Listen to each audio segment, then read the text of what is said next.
Where you step, people dump bodies out here. Holy shit. 1 kilo is worth $7,000 here in Colombia. In the United States, Hand out guns in the slums. For every dead cop, I will pay you. Halo guys, selamat malam semuanya. Dan film kali ini seru banget nih dan berdasar dari sebuah kisah nyata, yaitu tentang bagaimana akhirnya seorang bos mafia besar dan terkaya di dunia, Don Pablo Escobar, akhirnya tertangkap setelah kelemahannya terungkap. Ini semua diceritakan dari sudut pandang mantan selingkuhan Pablo, yaitu seorang jurnalis bernama Virginia Vallejo. Dialah yang menjadi saksi dan memberitahu kelemahan Pablo hingga pada akhirnya Pablo pun berhasil ditangkap. Pokoknya cerita kali ini seru banget guys. Kalian bakal tahu gimana sepak terjang dari seorang Pablo dalam menjalankan bisnisnya. Bahkan sampai ia menyatakan perang terhadap pemerintah. Langsung aja pasang headsetnya dan ini dia cerita Loving Pablo 2018. Film ini dibuka pada tahun 1993 di mana seorang jurnalis wanita asal Kolombia bernama Virginia baru saja tiba di Amerika. Dengan pengawalan yang ketat dari Badan Narkoba DIE, ia dibawa masuk ke sebuah hotel yang tak disebutkan namanya. Dia ini adalah satu-satunya orang terdekat Pablo yang dalam beberapa hari ke depan akan membeberkan kesaksiannya pada pemerintahan Amerika. Bagaimana Virginia bisa sampai ke Amerika dan seberapa pentingkah dia hingga keselamatannya dijaga ketat oleh para petugas DIE. For your own safety, you do not leave this room or communicate with anyone. I have two of my men standing outside. You understand? Nah, ceritanya bermula pada tahun 1981 di Kolombia.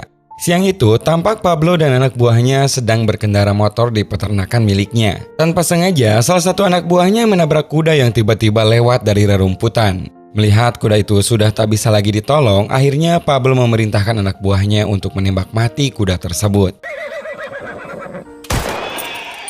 Di rumahnya, dia sempat berbicara sama istrinya mengenai rencana daftar tamu-tamu yang akan diundangnya nanti. Dia akan membuat sebuah pesta peresmian yang akan dihadiri oleh kalangan artis dan juga tokoh-tokoh terkenal lainnya. Namun sebelum diadakannya pesta itu, Pablo menyuruh anak buahnya yang mempunyai kenalan di pengadilan untuk menghilangkan catatan kejahatan masa lalunya mengenai pembunuhan 2 agen polisi. Pablo pun di sini menegaskan catatan itu harus hilang walaupun harus membayar mahal atau harus membakar gedung pengadilan tersebut. I don't care if you have to take out somebody or what you have to do. You can burn the building down if you want. But get rid of that fire. What is that?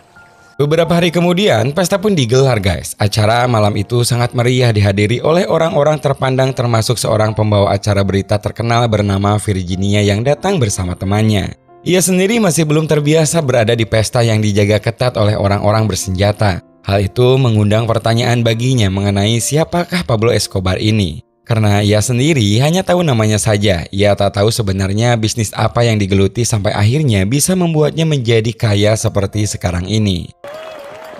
Señorita Vallejo, un honor tenerla en esta noche acá. Un admirador suyo quiere dedicar esta canción.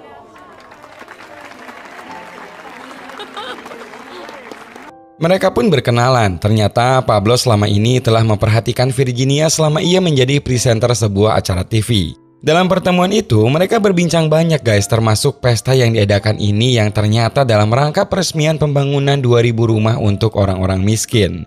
Virginia kemudian bertanya mengenai asal uang pembangunan itu. Namun Pablo tak menjawab, ia hanya mengatakan lebih baik nanti Virginia melihat pembangunan yang sedang ia kerjakan. See it, I'll show it to you. It's good for the country to know. Good for the country or good for you? Am I not part of the country? Keesokan harinya, dibawalah Virginia beserta kru TV-nya ke perkampungan Moravia Madeline, sebuah daerah pinggiran tempat pembuangan sampah. Di sana Pablo disambut oleh warga, bahkan saking merasa terbantunya banyak dari anak-anak mereka yang dinamakan Pablo juga. Saat sedang wawancara itulah Pablo mengatakan bagaimana ia sangat peduli terhadap orang-orang miskin di daerah tersebut. Hal itu ternyata membuat Virginia terkesima dan ia pun akhirnya tak lagi memikirkan bagaimana Pablo mendapatkan semua uangnya. that day I decide that I don't care how Pablo makes his money, only how he uses it. Such injustice is the reason behind. Semakin hari hubungan mereka semakin dekat saja. Bahkan dalam suatu kesempatan, Virginia diajak ke sebuah pesta rahasia di mana mereka semua akan rapat mengenai pengiriman narkoba ke wilayah Amerika. Di pesta itu, Pablo dengan bangganya mengenalkan Virginia kepada seluruh teman kartelnya. Virginia sendiri sudah tahu kalau lingkungannya saat ini bersama dengan mafia-mafia besar Kolombia. Namun anehnya ia tak merasa takut, malah sebaliknya ia merasa aman berada di lingkungan tersebut bersama mereka. Virginia semakin merasa terpesona saat melihat Pablo memberi arahan kepada teman-temannya. Dalam pertemuan itu, Pablo sedang membagi wilayah perdagangan. Ia memutuskan kepada teman-temannya kalau kartel Medellin miliknya akan mengambil daerah Florida, sementara kartel Cali mendapat bagian daerah New York. That night, they split the United States of America among them. Florida for the Medellin cartel, New York for the Cali cartel. Setelah pembagian wilayah itu, di suatu hari di Florida, tiba-tiba sebuah truk besar menghalangi jalan tol dan membuat kemacetan yang panjang. Hal tersebut tentu saja membuat orang kesal guys, namun mereka tak bisa berbuat apa-apa karena si pengemudi truk langsung menodongkan pistol ke arahnya. Dan ternyata guys, tak lama kemudian pesawat mendarat.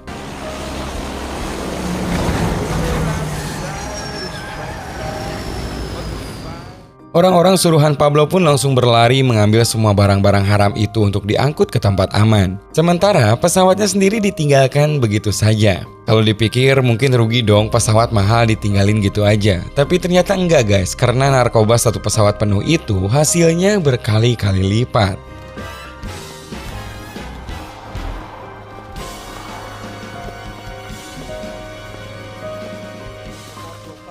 Dalam waktu setahun saja, perdagangan dari Kolombia ke Amerika milik Escobar berhasil meningkat dengan pesat. Bahkan laporan mengatakan 80% narkoba di Amerika berasal dari Kolombia.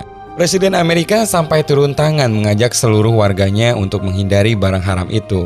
Untuk menuntaskan masalah ini, Presiden juga menunjuk langsung seorang agen DEA bernama Shepard. Di sana juga hadir perwakilan dari Kolombia, namun dia mengungkapkan ia tak sanggup harus menindak langsung di negaranya mengingat banyaknya hakim dan petugas yang sudah disogok. Sebagai solusi, mereka pun berencana mengaktifkan kembali perjanjian ekstradisi, yaitu penangkapan para penjahat-penjahat sehingga bisa diproses di Amerika Serikat.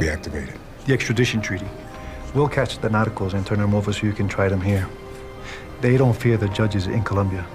They either bribe them or kill them. Rencana itu ternyata juga terdengar oleh kelompok Escobar dan sebagai solusinya Pablo harus bisa memasuki dunia politik. Sehingga harapannya setelah ia punya jabatan nantinya perjanjian itu bisa diusahakan untuk dibatalkan. Rencana itu pun dimulai dengan memberikan dana kampanye kepada kandidat Dewan Perwakilan Rakyat. Dengan syarat mereka juga harus memasukkan Pablo menjadi anggota senator nantinya. Dengan sokongan dana yang begitu banyak, tentu saja mereka setuju dan segalanya pun menjadi mudah. Sampai pada akhirnya mereka terpilih dan Pablo akan segera menduduki salah satu kursi dunia politik mewakili Medellin. Dan pada akhirnya tepat di tanggal 20 Juli tahun 82, Pablo untuk pertama kalinya memasuki kantor DPR yang berada di Bogota. That's my country for you. Pada suatu hari, Virginia akan menghadiri acara TV yang dilaksanakan di Amerika. Karena saking cintanya, Pablo saat itu memberikan bergepok-gepok uang sebagai uang bekal. Bahkan Pablo juga memberikan sebuah kalung berlian cantik dengan harga yang tidak murah. Saat di Amerika inilah, Virginia didatangi oleh agen Shepard yang langsung menanyakan tentang keterkaitannya dengan Escobar. Ia mengatakan kalau dirinya sedang mendalami kasus narkoba yang banyak datang dari Kolombia. Namun dengan berani, Virginia mengatakan kalau lebih baik Shepard langsung datang bertanya kepada agen CIA. Ia juga menegaskan kalau Pablo adalah wakil rakyat yang sekarang telah terpilih. Why don't you ask your friends at the CIA? I will. Sementara itu di waktu yang bersamaan terjadi sebuah rapat khusus. Seorang menteri kehakiman mengajukan agar pengangkatan Pablo ditangguhkan. Karena menurutnya Pablo tak pantas berada di kursi senator dengan kekayaannya yang berasal dari bisnis narkoba. Padahal nih guys, menteri kehakiman ini adalah orang yang sebelumnya telah Pablo beri dana untuk kampanye. Saat itu Pablo pun benar-benar dipermalukan dan banyak orang yang mentertawakannya. Namun ia pun melakukan pembelaan dengan menantang menteri kehakiman itu untuk memberikan bukti atas tuduhannya. You have lied today by suggesting that my money is linked to drug trafficking. Sebenarnya dari awal, Victoria melarang Pablo memasuki dunia politik karena takut pekerjaannya sebagai penjual narkoba terbongkar. Namun Pablo tetap bersikeras dan menganggap mereka juga yang ada di pemerintahan sama saja mempunyai sesuatu yang disembunyikan. Saat itulah kabar buruk lainnya terdengar. Anak buahnya menelpon dan mengabarkan kalau ada salah satu surat kabar yang mendukung Menteri Kehakiman dan memberitakan mengenai masa lalu Pablo yang telah melakukan pembunuhan kepada 2 orang agen kepolisian. Ternyata guys, orang suruhan Pablo yang waktu itu dibayar mahal tak mengerjakan tugasnya. Dan malah uangnya ia gunakan untuk berfoya-foya dan berpesta. Dan kini karena ulahnya itulah ia pun disiksa dan dibunuh dengan cara mengenaskan.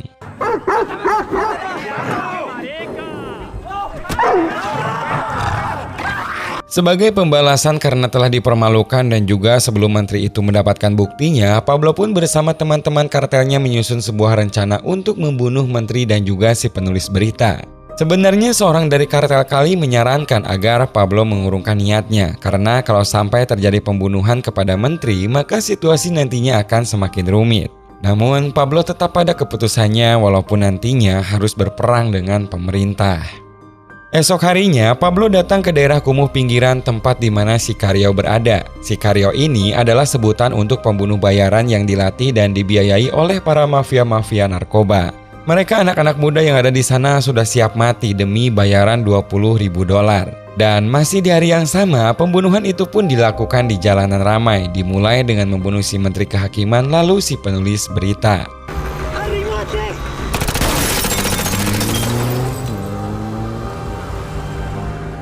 Kabar pembunuhan itu langsung saja disiarkan oleh Virginia yang kebetulan sedang membawakan berita. Bukan itu saja, ia juga mengabarkan berita mengenai presiden yang akan kembali mengaktifkan perjanjian ekstradisi dan melawan penuh terhadap jaringan narkoba milik Escobar. Malam harinya, Pablo menemui Virginia dan menjelaskan mengenai kondisi yang saat ini sedang terjadi. Ia pun mengatakan siapapun yang menghadangnya, ia akan tetap berusaha untuk membatalkan perjanjian ekstradisi itu. Tentu saja Virginia kaget mendengarnya dan tak habis pikir karena yang dilawan saat ini adalah pemerintah. Ia pun menyarankan agar lebih baik Pablo mencari cara lain. Namun lagi-lagi Pablo tetap kekeh dan tak mau mendengarkan usulannya. Pada 29 Mei tahun 1984, Pablo dan juga teman-teman kartelnya mengajukan negosiasi kepada pemerintah. Ia pun menawarkan akan membantu negara Kolombia dalam membayar hutang-hutangnya ke luar negeri. Namun tentunya dengan syarat ia meminta amnesti atas kejahatan yang terjadi sebelumnya. Dan satu lagi, ia ingin perjanjian ekstradisi dibatalkan. Perwakilan dari pemerintah saat itu sayangnya menolak guys. Hingga saat itu juga Pablo menyatakan perang dengan pemerintah. Setelah penolakan itu, Pablo melakukan ancaman dan teror kepada siapapun yang berani menentangnya, seperti kepada seorang hakim yang dikirimkan peti mati hingga membuatnya mati karena serangan jantung ketika mendengar peti itu dikirimkan oleh Pablo Escobar. Saking banyaknya teror dan ancaman, pemerintah mengeluarkan edaran bagi siapa saja yang bisa menangkap Pablo, maka akan diberikan imbalan 1 miliar peso. Melihat itu, Pablo tak tinggal diam guys. Ia yang punya dukungan dari kalangan bawah langsung saja memerintahkan anak buahnya untuk mempersenjatai mereka. Bahkan di sini Pablo akan memberikan imbalan yang beragam, yang diantaranya $20.000 untuk 1 nyawa polisi, $30.000 untuk sersan dan juga mayor seharga $50.000. Mereka anak-anak muda yang sudah dipersenjatai memulai perburuannya. Penembakan terjadi di mana-mana, entah itu polisi jalanan ataupun polisi yang sedang melakukan pencarian. Semuanya dibabat habis tak tersisa. Pemerintah juga ternyata tak tinggal diam. Mereka lebih beringas lagi dengan memerintahkan agar intel-intel mereka membunuh setiap anak muda yang dicurigai sebagai Sicario. Lebih parahnya, 1 nyawa polisi harus diganti dengan 10 nyawa para anak muda yang dicurigai melakukan penyerangan. Peperangan yang semakin hari semakin memanas membuat pemerintah membentuk sebuah unit khusus. DEA juga bekerja sama memberikan pelacakan dengan menyadap seluruh jaringan telepon yang ada di Kolombia. Sementara itu di sisi lain, Virginia menelpon Pablo dan mengungkapkan emosinya karena ternyata dirinya telah dipecat dari pekerjaannya hanya karena mempunyai hubungan dengan seorang Pablo Escobar. Ia pun merasa kalau Pablo telah membuat karirnya hancur sekaligus membuat banyak orang menjauhinya. Pablo yang saat itu sedang berada di hutan pun berusaha menenangkan kalau semua akan baik-baik saja. Namun Virginia yang sudah tak tahan lagi akhirnya menyudahi semua hubungannya dengan Pablo dan tak mau lagi terlibat dalam hal apapun yang berkaitan dengannya.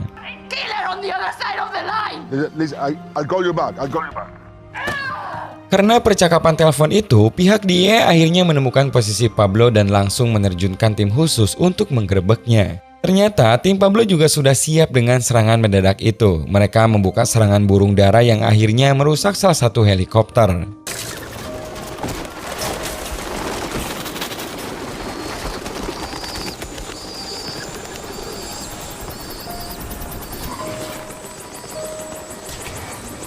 Di saat yang bersamaan, tangan kanan Pablo yang memegang kartel Kali juga ternyata terciduk dan ditembak mati di tempat. Sementara sisanya yang bersama dengan Pablo di hutan juga semua habis ditembak tak tersisa. Sementara untuk Pablo sendiri, ia berhasil kabur dan selamat walaupun ia harus berlari tanpa satu pakaian pun. Beberapa hari kemudian, Pablo kembali melakukan serangan dan untuk kali ini ia menggunakan bahan peledak. Satu pesawat komersil berhasil ia ledakan dan cukup membuat kaget pemerintah. Ternyata tak hanya itu saja, di kota juga tempat-tempat tertentu menjadi target peledakan. Sebenarnya Pablo juga berada tak jauh dari tempat kejadian. Walau sedang menjadi buron, ia pun masih tetap meluangkan waktu untuk berjalan-jalan dengan keluarganya. Teror dari ledakan yang tak pernah berhenti akhirnya membuat pemerintah mengambil jalan negosiasi. Pablo akhirnya setuju menyerah dan akan menyudahi peperangan dengan syarat ekstradisi harus dinonaktifkan. Dan ia juga meminta penjara tempat nantinya dihukum harus ia yang menyediakan. Wah, hebat banget guys, inilah yang namanya uang, bisa membeli segalanya. By revoking the extradition treaty, our judges and magistrates have taught the world a lesson in sovereignty, independence, and patriotism. 19 Juni 1991, Pablo resmi ditangkap dan dipenjarakan di penjara yang dia buat sendiri. Tentunya nggak kayak penjara umum, tapi lebih mirip apartemen seperti di rumahnya. Di sana juga ada beberapa lapangan olahraga, bahkan masih bisa bikin party bersama dengan para wanita panggilan. Dan sesuai kesepakatan, sekarang ancaman ekstradisi sudah ditiadakan. Ujungnya juga, Pablo di penjara bisa bebas lagi mengurus jual beli narkobanya. Di luar dikatakan di penjara, tapi di dalam sendiri ia bisa nyaman dengan santainya mengurus dan melebarkan bisnisnya kembali. Setiap minggunya, keluarga Pablo akan mengunjunginya, semacam family time gitulah guys. Sedihnya saat itu, Pablo yang sangat menyayangi keluarganya tidak diperbolehkan keluar dari penjara. Padahal ia hanya ingin membelikan es krim kesukaan anaknya. He's asking for the keys of the carriage. Give me the keys, old man.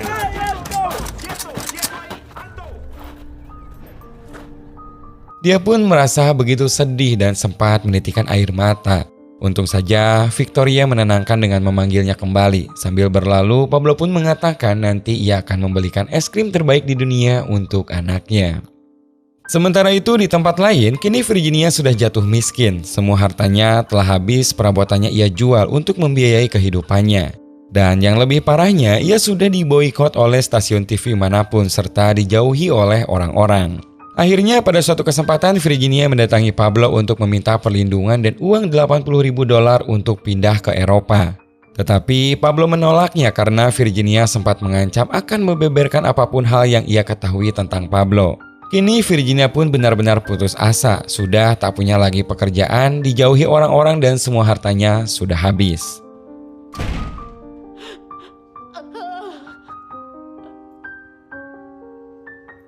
Pada suatu malam, Pablo bertemu dengan temannya dari kartel Kali untuk mendiskusikan hasil penjualan yang tidak sesuai dengan kesepakatan awal. Mereka pun menjelaskan kalau bisnis saat ini sudah tak seperti dulu dan sangat susah barang-barang haram itu bisa masuk ke Amerika. Pablo tak mau tahu, ia tetap ingin pembayaran pajak dan hasil penjualannya dibayar seperti biasa.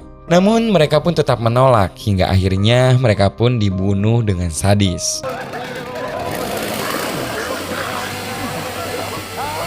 Kejadian pembunuhan itu kembali sampai tercium di media dan menjadikan pemerintah semakin dipertanyakan mengenai lengahnya penahanan terhadap Pablo Escobar. Kredibilitasnya pun dipertanyakan, akhirnya pemerintah pun akan memindahkan Pablo ke penjara militer. Namun ternyata saat akan dibawa paksa di tanggal 20 Juli 92, ternyata Pablo selangkah lebih maju karena ternyata ia sudah tak ditemukan lagi di penjaranya. Masalah kembali mencuat, mantan rekan bisnis Pablo yang anggotanya terbunuh bekerja sama dengan pemerintah. Dengan imbalan, pemerintah akan menghapus tuduhan-tuduhan terhadap mereka. Bahkan tidak hanya itu saja guys, anggota kartel saingan dari kelompok paramiliter juga bekerja sama dengan pasukan pemerintah. Didukung dengan DIA dan CIA, pemerintah menggunakan tangan para kartel saingan Pablo untuk membunuh siapapun yang berurusan dengan Pablo. Entah itu pengacaranya, pekerja magang, akuntan, semuanya pun terbunuh di mana-mana. Bahkan Virginia sendiri hampir saja terbunuh dan untung saja ada kaca anti peluru yang melindunginya saat itu.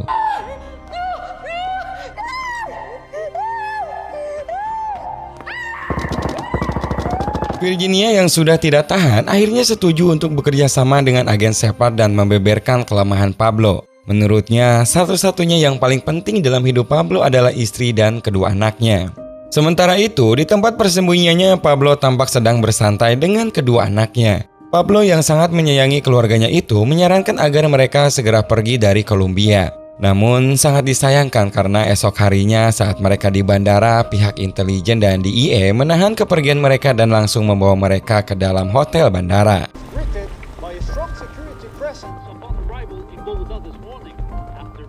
Pablo yang saat itu menyaksikan di berita TV sontak emosi dan langsung menelpon istrinya untuk menanyakan kabarnya. Ternyata guys, itu adalah jebakan yang sudah pemerintah rancang karena ternyata di sebelah kamar istri Pablo sudah ada Shepard dan para anggota DIA lainnya yang sedang memantau dan mendengarkan percakapan mereka.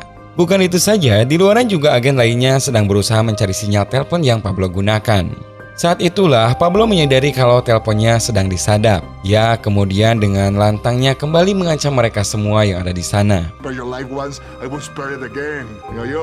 Now listen to me, malparios, everyone. Semakin lama menunggu, Pablo semakin merasakan khawatir mengenai keselamatan keluarganya. Ia juga tahu jika ia kembali menelpon, pihak DIA akan segera mengetahui di mana lokasinya. Namun seorang mafia terbesar dan paling sadis di dunia ini tak lagi bisa menahan rasa khawatirnya terutama kepada kedua anaknya. Dan akhirnya guys, Mommy says I can't be in the show. Ia sudah tak lagi memikirkan keselamatannya, hanya untuk berbicara dan mendengarkan suara anaknya. Di saat itulah DIA berhasil melacak keberadaan Pablo dan mulai mengerahkan semua pasukannya. Pablo juga sempat berbicara sama anak lelakinya bahwa ada hal yang harus diungkapkan kepada media nanti. Kalau sebenarnya jaksa sudah setuju untuk membiarkan keluarganya meninggalkan negara tetapi tidak menepati janjinya. Mereka juga sudah setuju untuk menyelamatkan keluarga Escobar ketika dia menyerah, tetapi tetap saja juga tidak ditepati oleh pemerintah. Sebelum telepon itu ditutup, Pablo pun memberikan amanat agar ia menjadi pemimpin keluarga untuk bisa menjaga adik dan ibunya. Dan tak lama setelah itu,